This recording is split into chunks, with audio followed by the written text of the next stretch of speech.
लुगिज्म के अंदर ओजी डैनियल की पावर्स को हमेशा से अंडर एस्टिमेट किया जाता है क्योंकि वो किसी स्पेशल ब्लड लाइन से बिलोंग नहीं करता है। लेकिन क्या होगा कि अगर मैं कहूँ कि ऐसी थ्योरीज हैं जो उसको one of the strongest blood line of all time in लुगिज्म से कनेक्ट कर देती है। बिल्कुल सही नहीं, मैं कापरोंगिम की बात नहीं कर रहा हूँ, मैं दूसरी स्ट्रॉन्गेस्ट ब्लड लाइन की बात कर रहा हूँ, विच इज यामाजाकी क्लैन। तो इस वीडियो में हम बात करने वाले हैं डैनियल पाक और उसके ब्लड लाइन के बारे में। साथ ही साथ हम बात करेंगे उसके फादर के बारे में, जो हो सकता है ट्रू हो या फिर गलत हो, कोई फर्क नहीं पड़ता, लेकिन उस थ्योरी को सुनने के बाद तुम लोगों को लगेगा कि इंटरेस्टिंग थ्योरी तो है। अब देखो, मैं खुद भी जानता हूँ इस वीडियो के अंदर बहुत सारे प्लॉट होल्स होने वाले हैं, लेकिन मैं अप्रिशिएट करूंगा कि अगर तुम उन प्लॉट होल्स को ठीक कर दो और एक अच्छी सी थ्योरी बना दो कमेंट सेक्शन में, तो वो काफी ज्यादा अच्छा रहेगा। इसमें सबका विन विन होगा, ना कि मुझे गालियां देने में, क्योंकि उसमें किसी का भला नहीं होगा। तो विद फेस फॉलो वार्निंग और without any further due video को स्टार्ट करते हैं।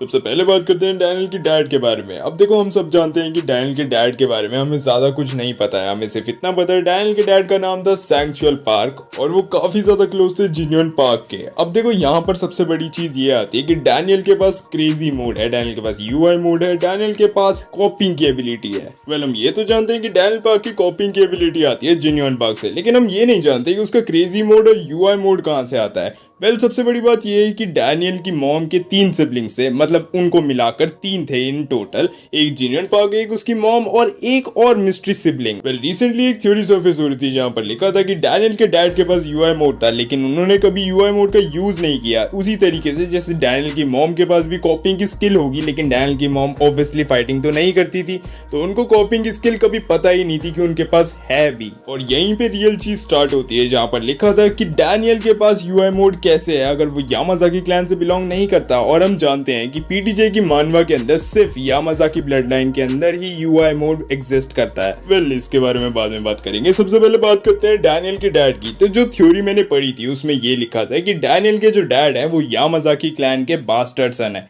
अब देखो, इसके 2 स्पेकुलेशंस हो सकते हैं। एक, या तो डैनियल के डैड शिंटारो और शिंगन के हाफ ब्रदर है, मतलब जैसे कि गीटे किम है जेक का हाफ ब्रदर, उसी तरीके से डैनियल के डैड भी थे। देखा जाए तो ये चीज होने की पॉसिबिलिटी काफी कम है, लेकिन अगर हम इसको बहुत ध्यान से देखें तो ये चीज हो भी सकती है, क्योंकि यामाजाकी क्लैन में बहुत सारी बीवियां रखने का रिवाज बहुत पहले से ही चला आ रहा है और ऑब्वियसली शिंगन की भी 4 बीवियां थी और पाक सोमी को गन पाक हुआ था। ये चीज बहुत ज्यादा हार्ड टू इम्पॉसिबल के लेवल में आती है। और अगर दूसरी चीज की बात करें तो देखो, हो सकता है कि डैनियल के डैड कोई कजन हो, लॉन्ग डिस्टेंट कजन हो, यामाजाकी क्लैन से रिलेटेड ही हो, लेकिन लॉन्ग डिस्टेंट कजन हो और उन्होंने अपना बैकग्राउंड छुपाया हो ताकि वो एक नॉर्मल लाइफ जी सके। अब ये चीज काफी ज्यादा बिलीवेबल लगती है क्योंकि ये चीज ऑलरेडी हो रखी है पीटीजे की एक मानवा में। क्वेस्टिज्म मानवा के अंदर हम देखते हैं कि गुग्जा की मॉम भी यामाजाकी ब्लड लाइन से बिलोंग करती हैं, लेकिन वो एक शांति भरी लाइफ जी रही हैं उसके डैड और गुग्जा के साथ, और वो चाहती हैं कि उसकी ब्लड लाइन और पास छुपा रहे। और इसी तरीके से डैनियल की मॉम भी चाहती है कि डैनियल से ये सारी चीजें छुपी रहे, और इसीलिए उसकी मॉम इतनी ज्यादा हैरान होती है जब डैनियल उन्हें जिनियन पार्क की फोटो दिखाता है और वो कहती है कि ये सब उसकी वजह से हुआ है। अगर वो जिन्योंग को नहीं मैनिपुलेट करता तो शायद जिन्योंग ऐसा नहीं करता। अब मैं जानता हूं तुम में से कोई एक जना आएगा और वो बोलेगा कि डैनियल के और भी तो कजन्स हैं और डैनियल के डैड के भी 2 भाई थे, तो उनके पास यूआई मोड क्यों नहीं है। तो इसका एक बहुत ही सिंपल जवाब ये है कि यूआई मोड बहुत ही ज्यादा रेयर केस में आता है। तो similar to the first theory, second theory में भी हम यहाँ पर यही बोल सकते हैं कि रेयर केस के अंदर ही यूआई मोड किसी इंसान के अंदर आता है। तो हो सकता है कि डैनियल के डैड स्पेशल चाइल्ड हो जैसे शिंगन और शिंटारो, और उनके पास रिवर्स आइज हो, और ऑब्वियसली क्रेजी मोड भी हो सकता है। वैसे इस चीज का कोई प्रूफ नहीं है, लेकिन अभी बात करते हैं सिर्फ यूआई मोड और रिवर्स आइज की। तो हो सकता है उसके डैड के पास रिवर्स आइज हो और सिमिलर टू देम उनके पास भी यूआई मोड था और इसीलिए डैनियल के पास भी यूआई मोड है। अब आगे क्या, अब आगे बात करते हैं कि डैनियल के डैड, जैसा कि हमने स्पेकुलेट किया है कि यामाजाकी ब्लड लाइन से बिलोंग करते थे, या फिर उनका कोई ना कोई टाई था यामाजाकी ब्लड लाइन से जो कि उनको यामाजाकी से कनेक्ट कर देता है। तो इसी थ्योरी से एक कनेक्टेड थ्योरी निकल के आती है और वो ये है, क्या डैनियल पाक और गन पाक दोनों भाई भाई हैं? कजन ही सही, पर भाई भाई तो हैं। क्योंकि अगर हम डैनियल के डैड के साइड से एनालाइज करें तो अगर डैनियल के डैड शिंटारो और शिंगन के हाफ ब्रदर भी हुए तो भी डैनियल गन पाक का भाई लगा, कजन। और जहां तक बात रही उसके मॉम के साइड की रिलेशन, तो अगर बात करें डैनियल पाक और गन पाक की, तो देखो डैनियल की मॉम की एक और बहन थी, ये तो हम जानते ही हैं, और हो सकता है कि वो सोमी पार्क हो, क्योंकि इसका एक बहुत ही बड़ा रीजन ये है कि जब गन पैदा हुआ था उसी पैनल के अंदर हमें दिखाया गया था कि यामाजाकी क्लैन वाले सिर्फ जापान की वुमेन्स के साथ ही शादी करते हैं, या फिर उन्हीं के साथ वो अपना जो भी उनका बच्चा पैदा करने वाला सिस्टम होता है वो करते हैं। लेकिन सोमी पार्क एक ऐसी मेंबर थी जो कि कोरियन फैमिली से बिलोंग करती थी और वो बहुत ही लोली फैमिली से बिलोंग करती थी। और हम जानते हैं कि डैनियल की मॉम इतनी ज्यादा रईस फैमिली से तो आती नहीं है, उनका बैकग्राउंड भी बहुत मीडियम टाइप ही था, मतलब ऐसा मीडियम क्लास मान सकते हो। तो टेक्निकली अगर देखा जाए तो डैनियल पार्क गन का क्या लगता है, मौसी कलर का, व्हाट द हेल।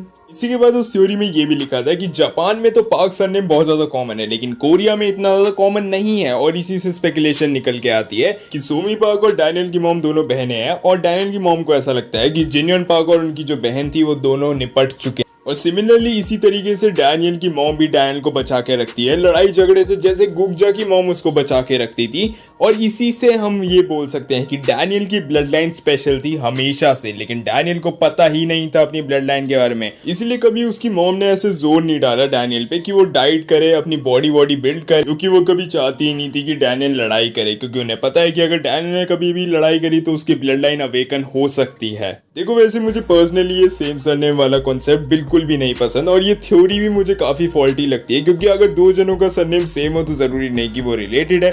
अब ऐसे तो जैक और जेम्स दोनों के ही सरनेम लिए हैं, इसका मतलब ये थोड़ी ना कि वो दूर के बिछड़े हुए भाई हैं। कैसी बातें करते हैं लोग थ्योरीज में आजकल। मैंने तुम्हारे साथ ये थ्योरी इसलिए शेयर करी क्योंकि मुझे काफी इंटरेस्टिंग लगी और मैं जानता हूँ कि तुम लोगों का दिमाग काफी खुराफाती है और ये थ्योरी सुनने के बाद तुम अपनी भी थ्योरीज बनाओगे, which is interesting to hear. अब रिश्ते नातों को एक्साइट करते हुए सबसे बड़ा सवाल यहाँ पर यह आता है कि ओजी डैनियल हमेशा से इतना वीक क्यों रहा है, मतलब गन की ट्रेनिंग से पहले तक वो इतना वीक क्यों था। क्योंकि हमने देखा है कि जो लोग भी स्पेशल ब्लड लाइन से बिलोंग करते हैं, जैसे कि जेक किम, वो हमेशा से ही काफी ज्यादा पावरफुल रहे हैं। लेकिन अगर डैनियल यामाजाकी क्लैन से बिलोंग करता भी है या फिर उसका कोई नाता भी है यामाजाकी क्लैन से, तो वो हमेशा से इतना वीक क्यों था। हमने गन को भी देखा है कि वो यामाजाकी क्लैन से बिलोंग करता है और वो बचपन से ही कितना ज्यादा स्ट्रांग है, मतलब बचपन में जब लोग बैट बॉल खेलते हैं वो लोगों की बॉल्स के साथ खेल रहा था। इसका सिंपल सा आंसर है कि डैनियल हमेशा से ही स्ट्रांग रहा है, उसकी ब्लड लाइन की वजह से वो हमेशा से ही स्ट्रांग होने की पोटेंशियल होल्ड करता था। तो फिर डैनियल कभी स्ट्रांग हो क्यों नहीं पाया, इसके दो रीजन है। सबसे पहली, उसकी बॉडी बहुत ज्यादा मोटी थी और उसकी बॉडी के अंदर पोटेंशियल तो था कि वो आगे जाके इंप्रूव कर ले, लेकिन डैनियल ने कभी अपनी बॉडी पे ध्यान ही नहीं दिया। वो हमेशा खाने पे ध्यान देता था और डाइटिंग पे बिल्कुल भी ध्यान नहीं देता था। और सेकंड चीज जो कि सबसे इंपॉर्टेंट होती है वो है माइंडसेट। ओजी डैनियल का माइंडसेट हमेशा से ही बहुत खराब रहा है फाइट्स के मामले में, क्योंकि वो हमेशा से बुली होता है। तो उसको लोगों ने ये जताया है कि देख भाई, तू पिटने के ही लायक है और तू पिटेगा, पूरी जिंदगी बुली होगा, तू साले रिटेलिएट करके देख, तू फिर पिटेगा। और इसी वजह से डैनियल का माइंडसेट बहुत ही खराब रहा है अपनी बॉडी को लेके और अपनी फाइट्स को लेके। डैनियल मूव्स को तो देख पाता था और उनको कॉपी भी कर लेता था, लेकिन उसकी बॉडी क्या लैक करती थी, फ्लेक्सिबिलिटी और स्पीड। देखो डैनियल मूव्स को देख पाता था, कॉपी भी कर लेता था, लेकिन वो टाइम पे रिएक्ट नहीं कर पाता था क्योंकि वो इतना ज्यादा फास्ट नहीं था। और वो क्यों नहीं था, क्योंकि वो बहुत ज्यादा ओबीस था, मतलब वो बहुत ज्यादा मोटा था।